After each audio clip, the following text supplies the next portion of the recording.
올해 5월 우리나라 경상수지는 386억 1천만 달러 흑자로 2개월 만에 역대 최대치를 경신했습니다. 반도체 수출이 1년 전보다 167%나 급증하면서 수출이 60% 넘게 늘어난 영향이 가장 컸습니다. 올 들어 5월까지 누적 흑자 규모는 1,413억 달러로 역대 최대였던 지난해 연간 경상수지 흑자를 이미 넘었습니다. 상반기 수지를 1,515억 달러 정도 흑자를 예상했었는데 상반기 전망을 넘어설 것 같고 그러면 연간 전체로 봤을 때도 좀 더 높아질 수 있지 않을까. 사상 최대 경상수지 흑자 소식에도 국내 증시는 어제에 이어 급락세를 이어갔습니다. 코스피와 코스닥 모두 프로그램 매도 호가 효력을 정지하는 매도 사이드카가 발동됐고 5%대 급락하며 마감했습니다. 코스닥은 10개월 만에 800선 아래로 떨어졌습니다. 메모리 반도체 업황이 정점을 찍은 것 아니냐는 반도체 고점론 논란이 수그러들지 않고 미국과 이란의 긴장감이 다시 고조되면서 투자 심리를 얼어붙게 만든 걸로 분석됩니다. 이익 모멘텀이 줄어드는 것 자체가 좀 우려가 있는 것 같고 AI를 투자해주는 고객들 이쪽이 채권 발행이 계속 많이 하고 있어요. 증자라 또는 자금 펀딩을 받고 있다는 것 자체가 이렇게 계속 투자를 할 수 있을까? 이런 이제 우려까지 또. 단기적으로 오는 10일 예정된 SK하이닉스의 미국 주식 예탁 증서 ADR 상장과 미국 빅테크 기업들의 실적 발표가 증시의 주요 변수로 꼽힙니다.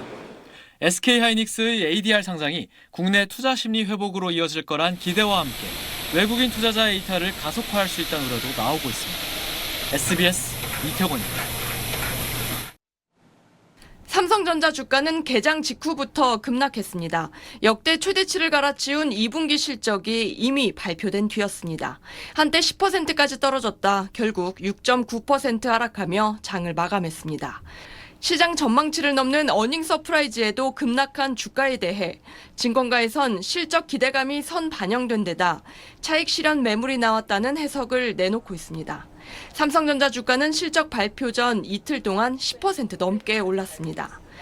앞서 삼성전자는 2019년 이후 분기 실적 발표에서 16차례 어닝 서프라이즈를 기록했지만 그중 10번은 발표 당일 주가가 하락했었습니다. 또 외국인들이 상승한 종목 일부를 팔아 비중을 조정하는 리밸런싱을 이어가고 있는 상황에서 실적 발표를 계기로 차익 실현에 나서면서 주가를 끌어내렸습니다. 연초 대비 코스피 지수가 90% 가까이 올랐거든요. 전 세계 증시에서 가장 최대 수익률을 기록하다 보니까 차익 실현 압력이 가장 강했던 걸로 해석할 수밖에 없어요. 이에 따라 단기 조정이라는 진단이 나오지만 장기적으로 수요 둔화와 공급 과잉으로 반도체 업황이 둔화될 수도 있다는 우려도 가시지 않고 있습니다.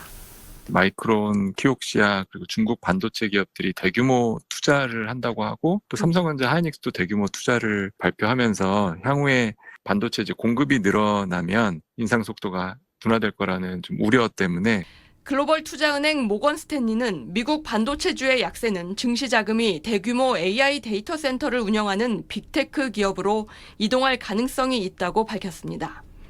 이달 중순 예정된 메타와 마이크로소프트, 아마존 등 미국 빅테크들의 실적 발표가 향후 AI 투자와 수요 강도를 확인할 수 있는 주요 지표가 될 전망입니다. SBS 김혜민입니다. 연일 신고가를 찍는 반도체 기업들을 보며 꺼림칙했던 건 정말 지금 기대하는 것만큼 반도체가 팔릴 것인가 하는 의구심이었습니다. 그래서 반도체 최대 수요 기업들인 이른바 하이퍼스케일러가 혹시 투자를 줄이는 건 아닌지가 초미의 관심사가 됐습니다. 그런데 하이퍼스케일러 가운데 하나인 메타가 운영 중이던 데이터 센터에 남는 자원을 외부에 판매하는 방식으로 클라우드 사업에 진출하려 한다는 소식이 전해졌습니다. 외부에 넘길 정도로 AI 자원이 충분하다면 반도체가 더 필요한 건 아닐 수 있다는 의심으로 이어졌습니다. 반도체 기업 30곳으로 구성된 미국 필라델피아 반도체 지수가 간밤 6% 넘게 하락했고 코스피도 오늘 8,000선을 내주며 7.9% 급락한 7,648로 마감했습니다.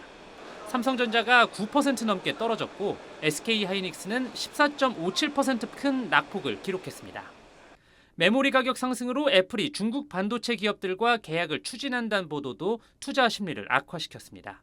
최근 반도체 고점론으로 지수가 급락하는 일이 종종 벌어지고 있지만 시장에선 아직 정점을 지났다고 보긴 어렵다는 의견들이 우세합니다.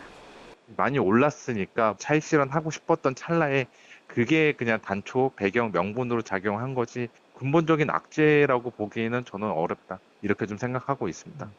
메타의 AI 자원 재판매는 반도체 주식이 급등하던 지난 5월 이미 언급됐던 내용이고 메모리 가격과 데이터 센터 임대료 상승, 지난 마이크론 실적 발표에서 확인된 반도체 장기 공급 계약 등 수요를 확인할 수 있는 요인들은 여전하다는 겁니다.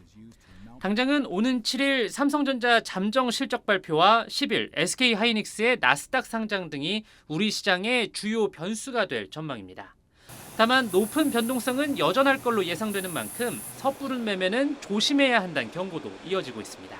SBS 민경호입니다.